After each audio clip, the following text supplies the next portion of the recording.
Locked On MLB. Your daily MLB podcast. Part of the Locked On Podcast Network. Your team every day. Hello, baseball fans. Welcome to Locked On MLB, part of the Locked On Podcast Network, where it's your team every day. This is the daily podcast. We talk about all of Major League Baseball. And thank you for making Locked On MLB your first listen every day. We are free and available on all platforms, including here on YouTube. And if you're watching me on YouTube, you can look at this chyron here, and it says that I'm your host, Paul Francis Sullivan, but you can call me Sully. We're also available on the free and easy use Odyssey app or wherever you get your podcasts. This podcast is being dropped, well, depending on what time zone you're in, either late on October 8th, 2021, or early October 9th, 2021. I'm guessing you're listening to this on October 9th. I bet you're asleep. And if you're awake on the West Coast and you listen to this podcast, well, I thank you for your dedication. We're going to be talking about the most wonderful day of the year in so many ways, baseball-wise, where you have 4 playoff games happening at the same time. I tell you why it is your duty, unless you have a relative who plays for the Astros or you grew up in Houston, it's your duty to root for the Chicago White Sox in Game 3. The Red Sox turn the narrative in a strange way in the American League playoffs. The Brewers show why I picked them to win it all. And oddly, the San Francisco Giants gave us something historic. Now, you can follow us on Locked On MLB Pods on Twitter. Same handle for Instagram. As I mentioned, Sully Baseball. Well, there it is. Sully Baseball is my handle on Twitter. Sully Baseball Podcast on Instagram. Let me explain to you right now, early on, why we have to root for the White Sox in Game 3 when they go to Chicago for Game 3 of the Division Series. Because what happened on Friday, and by the way, I'm sorry I didn't have a show on Friday morning. It's just one of these things at work just was too crazy. And I just, I have other work as well. Now, I will just tell you that the day that we had on Friday, that we have at least once a year, is the most marvelous and wonderful day of baseball watching you can have, in which you have 4 playoff games happening on the same day. Now, last year you had more than that because of the weird expanded playoffs. That didn't quite feel right. I love having, well, by the way, I hope you enjoy my old school 1980s Alvin Davis Mariners shirt that I decided to wear today to show that I'm not showing any bias, although my biases are certainly going to come out. I love the 4-game day where you have games that are going on really early, and here in California, they're starting in the morning. Like the Chicago-Houston game, I think was at 10:30 in the morning or 11 o'clock in the morning. I was at work, but during one of my breaks, I could check in and watch the game. When I was unemployed for a big chunk of my life, I just sat down and I watched baseball from morning, noon to night. I wonder why I didn't have a job at the time. But it's a great thing when you have the 4 games going on. And for some of them are going to be openers. For other ones, they're going to be a continuation. And I want to have one more of those. I want to have one more day where we have 4 playoff games. And the only way that can happen is if the Chicago White Sox do not get swept. If the White Sox get swept when they go to Chicago and they lose the series in 3, that means there won't be 4 games being played on Monday. The Red Sox did what they had to do. I'll talk more about that game later. But the Astros won the first 2 games at home. And game 1 was kind of a clunker. The Astros took an early lead. They held on to it. The White Sox just looked dead. Lance McCullers Jr. looked great. Lance Lynn did not. This was the game that happened on Friday that looked like it was going to be a better matchup for the White Sox. And they did indeed get out to an early lead. They got a lead in the first inning. They rallied in the 5th inning. They took a 1-run lead. Abreu seems to be getting some big hits. They got double play after double play, though. They could have had a big lead if they weren't always hitting the double plays. And not all of them were the fault of the hitters. A couple of them were hit hard. But then the Astros just poured on. Bummer lived up to his name. Craig Kimbrell made a lot of Red Sox fans say, "Yeah, I remember that Craig Kimbrell in postseason." And it was a deceptive final score because the final score was Houston 9, Chicago 4. It was tied pretty late in the game, and the Astros just put the aft thrusters on. The Astros looked better than Chicago. I know the two teams were only separated by a couple of games. I think this is a terrible matchup for the White Sox, and the White Sox were, they're maybe being exposed that they were playing in a pretty lousy division. We're the first team to clinch because there's no other contenders in their division, and maybe, I don't know, maybe they couldn't flip the switch and turn it on. I don't know. Maybe the Astros are just better than them. It just certainly seems that way. I'm rooting for the White Sox. I have a soft spot in my heart for the White Sox. I love a lot of their players. I'm not a big Tony La Russa fan, but what are you going to do? But this looks like it's going to be a sweep. And come on, White Sox, get off the mat. Get off the mat. Win that game. I want a day where there are 4 games going at the same time. There's really not much left to analyze in games 1 and 2. The Astros look better. They're the better team, and they look the part.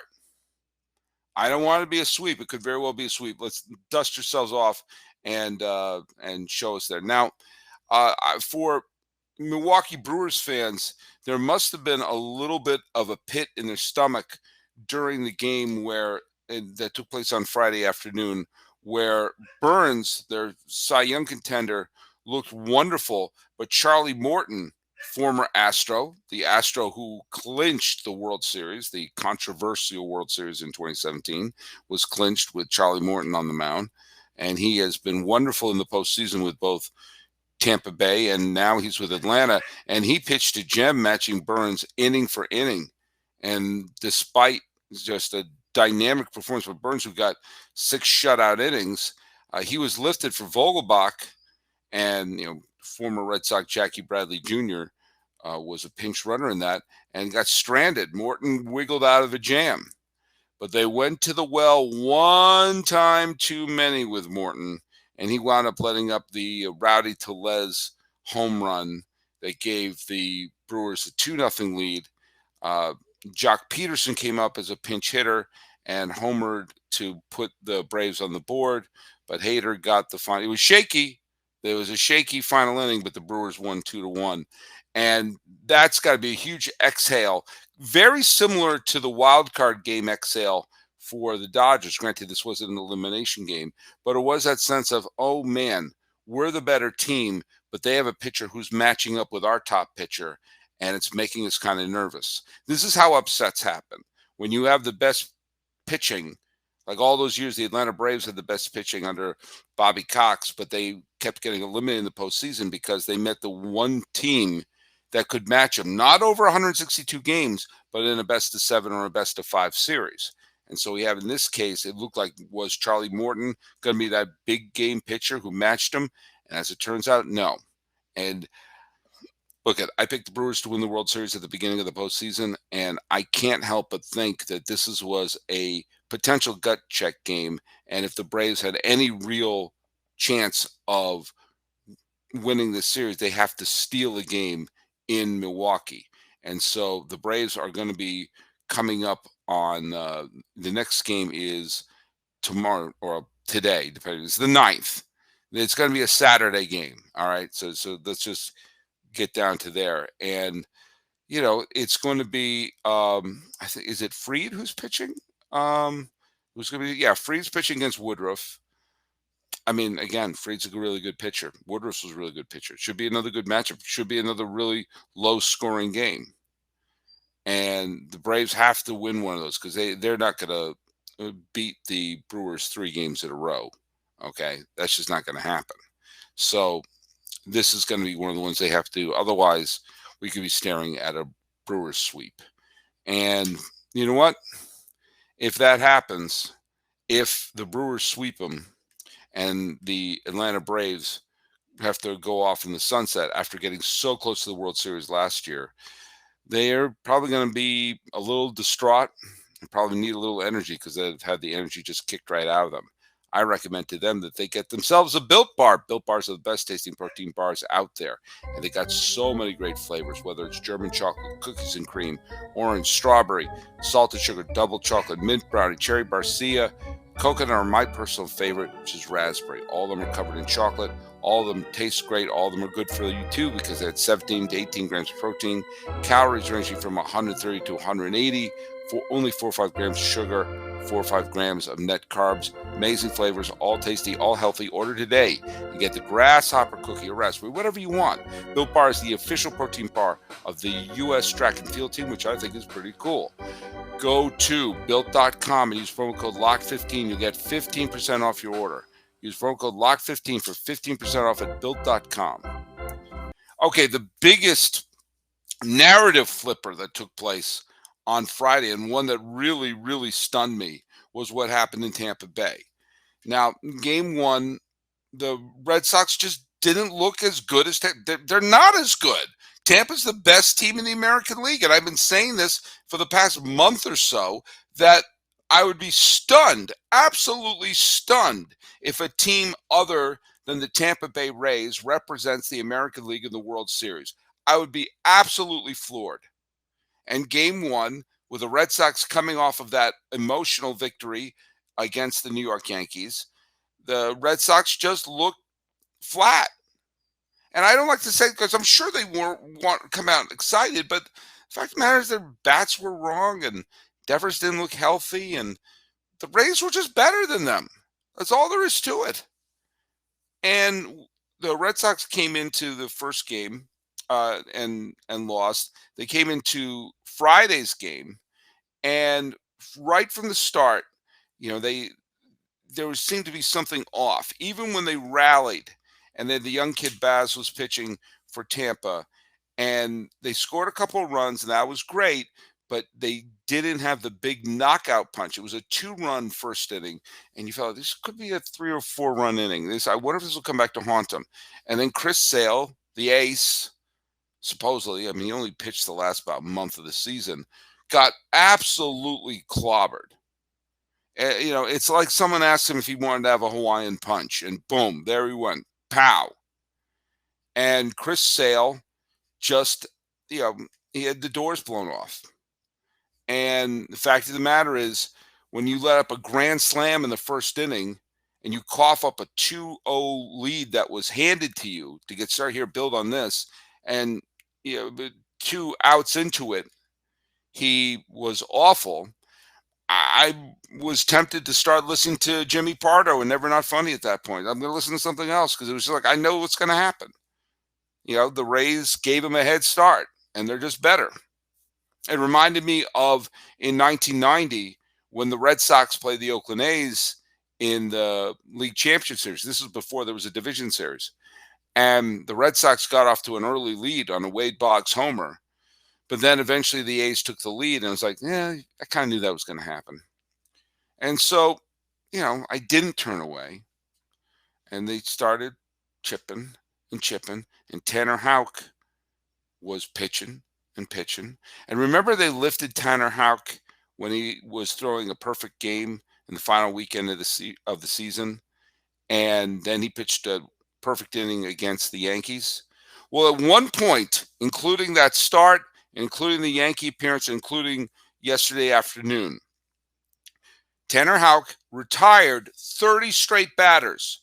27 straight is a perfect game. He essentially, over the stretch of a few games there, threw a perfect game. And while he did let up a hit and eventually a home run to Ji-Man Choi, the fact of the matter is he gave the Red Sox the ace caliber start that they were hoping for.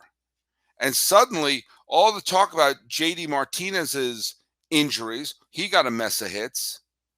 All of a sudden, we're talking about, the Red Sox announcers were talking about how, there's something not right about Rafi Devers. He may not be ready to play. Well, he walked 3 times, and he also wound up hitting a home run. But but then it was Kiki Hernandez, who was the real absolute hero. He went 5 for 6, 5 for 6 with 3 doubles and a game-tying homer. They got homers from Bogarts, from Verdugo, that was back-to-back, game-tying homer from Hernandez, a go-ahead home run from J.D. Martinez, and then Rafi Devers said, "Hey, I think I'm well." They couldn't even they put in Michael Wacha, who was great against the Yankees, but seems to be awful against everyone else, to basically burn the last 3 innings. That was his job, just burn the last 3 innings, so we don't have to use any of our top pitchers. And as it turns out, they eventually had to take him out because he let up 6 runs and 9 hits in 2 2/3 innings out of the bullpen. And this was a team that just looked, that they looked dead, the Red Sox, after game one. And after Luplow hit the grand slam in the first, it was like, yeah, this is over. And now the Red Sox did what you have to do if you want to pull off an upset in a best-of-5 series, and that is split the 2 games on the road. So you come home with a chance of knowing you can throw a decent pitcher in Nathan Eovaldi. Look, I still think the Tampa Bay Rays are going to win because I think they're going to make an adjustment. I think they're going to wind up figure out what went wrong. Okay? But that being said, suddenly this series looks possible. If Nathan Eovaldi wins, if he pitches well, and we saw how well he pitched against New York, if he wins his start, then then you're on the verge of moving on. And this is, I guess, the first gut check for Tampa Bay, the team that I thought was going to just waltz to the American League title. And maybe this is what happened. I mean, sometimes great teams get punched in the nose and they recover. Did you remember that the 1998 Yankees, arguably the greatest team of my lifetime, was down 2-1 in the league championship series? They had to come back. The Indians were putting the screws on them. So the Rays are getting their first moment of adversity. If they want to repeat as American League champions and take it to the next step and actually win a World Series title, they have to up their game against the Red Sox, because it's easier to beat a team 3 times than it is to beat them 4. That's just math. And they're going to have Nathan Eovaldi, who's a fine pitcher, so they have a really good chance of making it 2-1 or winning that second game and forcing maybe game 4 or 5 to be an elimination game for the Tampa Bay Rays. It is absolutely surreal what happened with the Red Sox and in that series, and how suddenly the entire complexion of the American League postseason would be changed if Boston wound up eliminating Tampa Bay. Does that make Houston the favorite? Does that make the Red Sox the favorite? Does that light a fire underneath the tuchus of the Chicago White Sox and saying, hey, wait a minute, we got a shot? It all revolves around Tampa Bay. Everything there revolves around Tampa Bay. And quite frankly, it would be an absolutely bizarre bet to think that any team other than Tampa Bay is going to appear in the World Series representing the American League. But that being said, long shots hit. And if you're into long shots and making bets like that, go to BetOnline. It's your number one spot for all the pro college and football action this season. With an updated site and interface and even more odds, props, and contests, BetOnline continues to be the number one source for everything football. Head to the website or use your mobile device today and sign up for your 50% welcome bonus on your first deposit. Don't forget to use our promo code LOCKEDON to receive your bonus.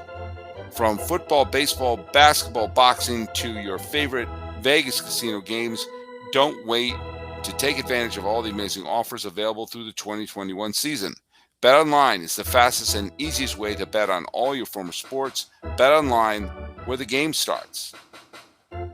Now, here in California, the big series is, of course, the Dodgers and the Giants, and that's the most heavily anticipated series. And it was a matchup of the 2 best teams in baseball, who oddly are playing in the division series.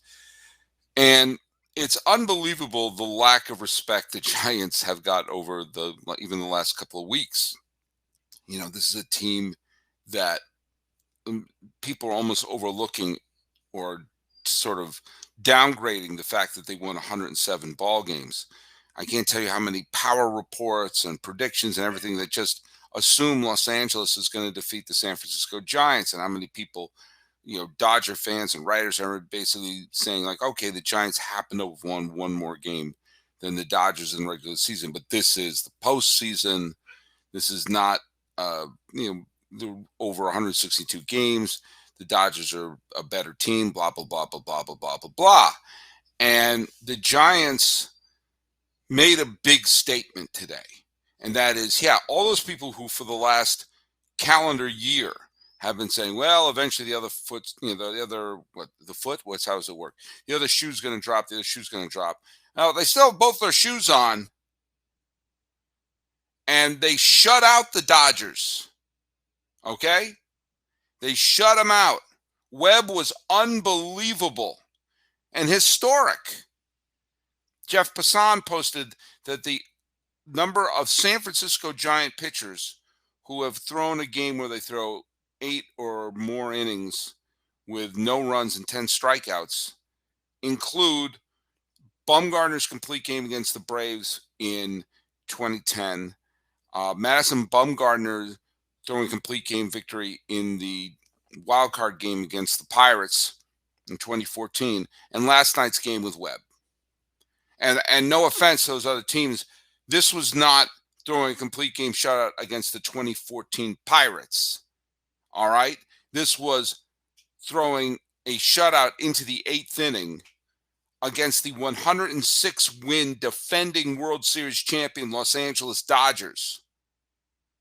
And all of a sudden, boom, Giants hold serve. And of course, I've talked about this ad nauseum. In fact, my father, I lost my dad this year, diehard San Francisco Giants fan. And there was something almost loving and, for the lack of a better word, appropriate. I'm thinking about my dad in that the 2 of the home runs hit were by Posey and by Crawford. 2 Giants that my dad knew very, very well. Not personally, you understand what I mean. You wouldn't have to wonder, who the heck is that guy? I can't remember his name. Posey, Crawford, you got it. Boom. But it was Crawford who hit the big home run in the Madison Bumgarner complete game victory for the wild card against the Pirates in 2014. But I digress. Dodgers are in trouble.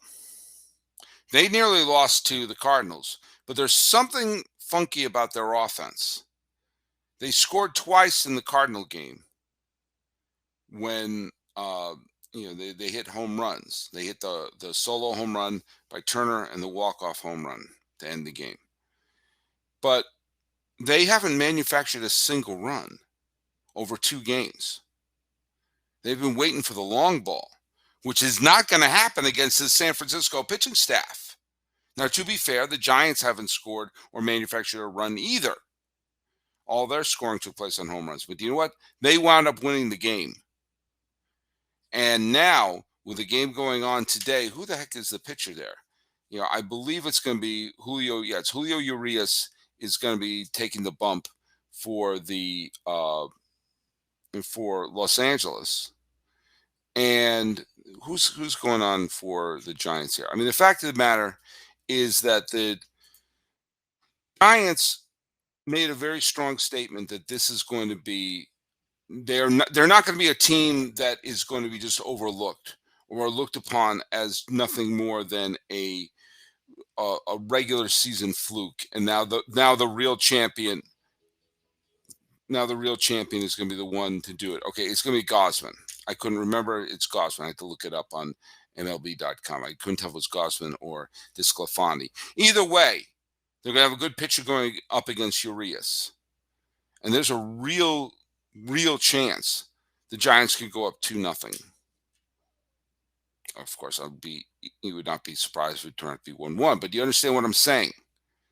This Giants team won 107 games, and it wasn't because of a fluke. Now, I'm going to talk about in an upcoming episode some of the elements of the Giants that I think should be emulated from other teams, and also the concept of analytics and why it's so scary. And I'm going to point out how it works because of the success of the San Francisco Giants, but that's a whole different story. Fact of the matter is the Giants held serve. Those who've been waiting for this team to collapse, they haven't done it yet. They have not done it yet. And interestingly, all of the National League games have been pretty exciting. The Dodgers-Giants, the Dodgers-Cardinals, and the Brewers and the Braves games were all, for the most part, thrilling. The only interesting thing that's happened in the American League was all the extra base hits by the Red Sox. But if I'm not a Red Sox fan, then that's a pretty dull game. It's a blowout. The Astros score today against the White Sox was deceptive because it was a tie game going into the seventh, but in the end, it got out of control. Either way, what needs to be in control is our need to have a day where we have 4 playoff games on at the same time. In order to have that work, the Astros have to win on Sunday. If you're a baseball fan, you got to want that. If you're a baseball fan, chances are you're listening to us, as we're available in the free and easy to use Odyssey app. And I once again want to thank you for making Locked On MLB your first listen every day, where we're free and available on all platforms. Talking about the first, but hopefully not the last, 4 playoff game day of 2021. This has been Locked On MLB. I'm your host, Paul Francis Sullivan. Please call me Sully.